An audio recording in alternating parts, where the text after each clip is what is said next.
Disclose না করে ওনার নমিনেশনের যে এফিডেভিট থাকে সেই এফিডেভিটে ওই তথ্য গোপন করে উনি লিখেছেন যে আমি কোনো বিদেশি নাগরিক না, এই কথা বলে ওনার নমিনেশন পেপার উনি ভ্যালিড করে নিয়ে এসছেন।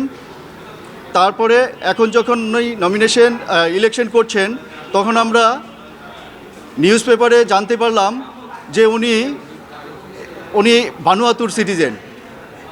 এটা জানার সাথে সাথে আমরা মহামান্য হাইকোর্ট ডিভিশনে রিট পিটিশন ফাইল করেছি যে একজন সিটিজেন বা ফরেন সিটিজেন হয়ে কোনো ইলেকশনে পার্টিসিপেট করতে পারবে না যতক্ষণ না উনি ওই সিটিজেনশিপ রিনাউন্স না করবেন। যেহেতু উনি এই তথ্যটা গোপন করেছেন এবং রিনাউন্স করেননি, সুতরাং কাইয়ুম সাহেব নির্বাচন করতে হকদার নন। তখন আমরা আরেকটা জিনিস আর্গুমেন্ট করেছি যে আর্টিকেল 66 অফ দ্য কনস্টিটিউশন বলা হয়েছে যে আপনি গিভ আপ না করা পর্যন্ত এলিজিবল হবেন না। উনি তো গিভ আপ করেননি, বরং উনি ওটাকে গোপন করেছেন। এই গোপনের কারণে, এই প্রতারণার কারণে আমরা ওনার নমিনেশন পেপার বাতিল চেয়েছিলাম।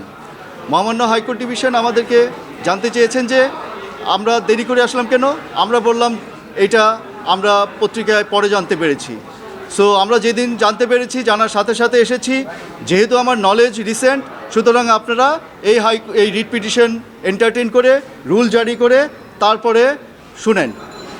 আদার সাইড বলেছে যে না, আমরা সিটিজেন না, বিদেশি সিটিজেন না, সুতরাং এই রিট পিটিশনটা এন্টারটেইন করার মতো না। আমরা বলেছি যে সিটিজেন কি সিটিজেন না সেটা বিচার হবে রুল দিয়ে। ওনারা যদি জবাব দিয়ে এটা দেখাতে পারে যে উনি ওই এলাকার সিটিজেন না, অথবা আমি যদি বিদেশি কোনো বা আমাদের এমবিসির মাধ্যমে যদি কোনো তথ্য আনতে পারি, দেখাতে পারি যে সে ভানুয়াতুর সিটিজেন, তাহলে এই মামলা রুল অ্যাবসলিউট হবে, আদারওয়াইজ রুল ডিসচার্জ হবে।